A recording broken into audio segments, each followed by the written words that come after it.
Oi pessoal, bom dia, boa tarde, boa noite, tudo bem com vocês? Espero que sim. Vamos dar início agora ao segundo vídeo desses dois vídeos que eu me propus a falar sobre os direitos do passageiro aéreo nos casos de cancelamento e atraso de voo. Eu queria iniciar justamente com uma recente alteração promovida pela legislação decorrente da pandemia. A questão de alteração de voo promovida pelo transportador. Nesses casos, quando o voo é alterado, sofre alguma alteração ou no início ou no final, ou até com relação ao itinerário, o passageiro ele deve ser informado ao passageiro em até antes da pandemia era em até 72 horas. Agora, pós-pandemia, até pelo menos o final de 2021, deve ser o prazo de 24 horas. O passageiro deve ser informado no prazo de 24 horas antes do embarque.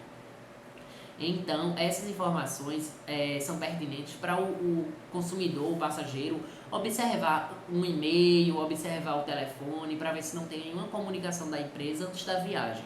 É muito prudente fazer isso. Uma segunda alteração também promovida por uma recente legislação foi a obrigação de reacomodação do passageiro, de realocação do passageiro em voo de outra empresa para o primeiro voo, no caso sendo o primeiro voo disponível para o mesmo destino. Então, por exemplo, como eu tinha falado no vídeo anterior para vocês, caso a empresa aérea cancele o voo, o passageiro tem o direito de regra a ser realocado no primeiro voo disponível para o próximo destino, seja da empresa aérea ou seja de próxima da outra empresa. Mas nesse caso a obrigação ela foi suspensa da obrigação do passageiro embarcar em voo de outra empresa quando a própria empresa originária do voo, a que o passageiro contratou inicialmente, tiver outro voo para esse destino. Então assim, não é mais necessário que o passageiro ele seja realocado no primeiro voo disponível. Essa foi também uma recente alteração. E a terceira alteração que eu considero também bem relevante foi a questão da execução por outra modalidade de transporte. No caso, quando a empresa aérea cancela o voo ou atrasa por mais de 4 horas, ela não é necessário que ela indique outra modalidade de transporte, seja ônibus, seja táxi. A empresa ela pode simplesmente dizer que não vai prestar essa outra modalidade de transporte. Não quer dizer que ela não possa trazer essa possibilidade, ela pode sim, mas não é uma obrigação dela fazer com que seja uma opção ao passageiro essa terceira possibilidade, no caso essa segunda possibilidade. Então essas foram recentes alterações e também bem significativas relativas a isso, ao direito do passageiro do transporte aéreo. Uma questão também que eu quero trazer para vocês, que é bem pertinente, é sobre a responsabilidade das empresas aéreas.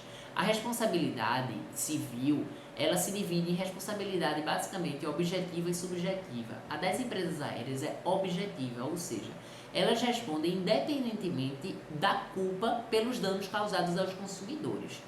Então, nesse caso, em decorrência de cancelamentos e atrasos de voo, no geral superiores a 4 horas, entende-se que há a possibilidade de um dano causado ao passageiro.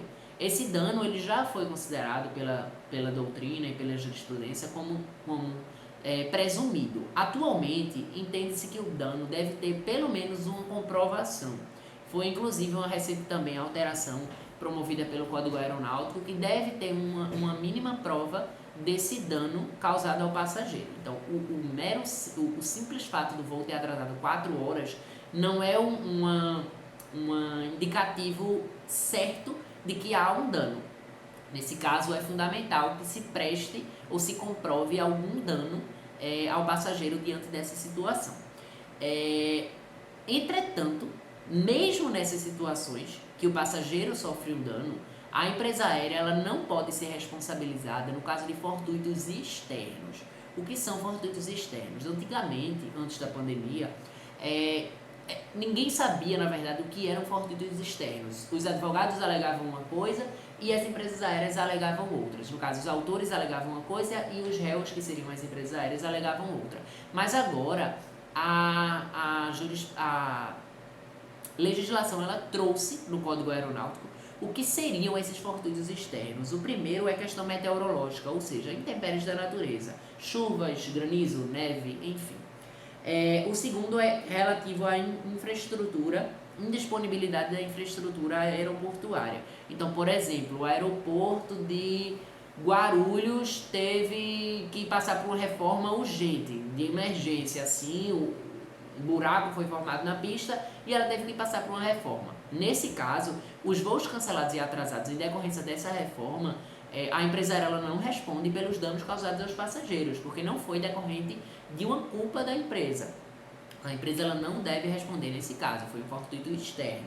E por fim, a determinação, por fim não, mas por determinação de autoridades, ou seja, uma ordem diz que o voo não deve partir ou deve atrasar, uma ordem estatal, e aí a empresa também não pode ser responsabilizada por isso. E por fim, agora sim, decorrente de pandemia ou decreto do governo que restrinja a atividade aeroportuária. Então, nesse caso, é importante não confundir que todo voo decorrente de cancelado durante a pandemia se encaixa nessa opção.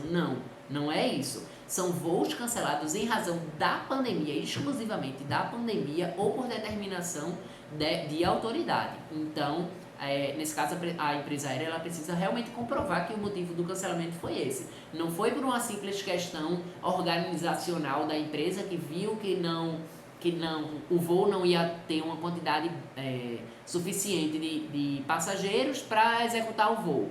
E por isso ela cancelou o voo. Não, isso é questão operacional ou até questão técnica. Mas se decorrente disso, da pandemia diretamente, aí tudo bem.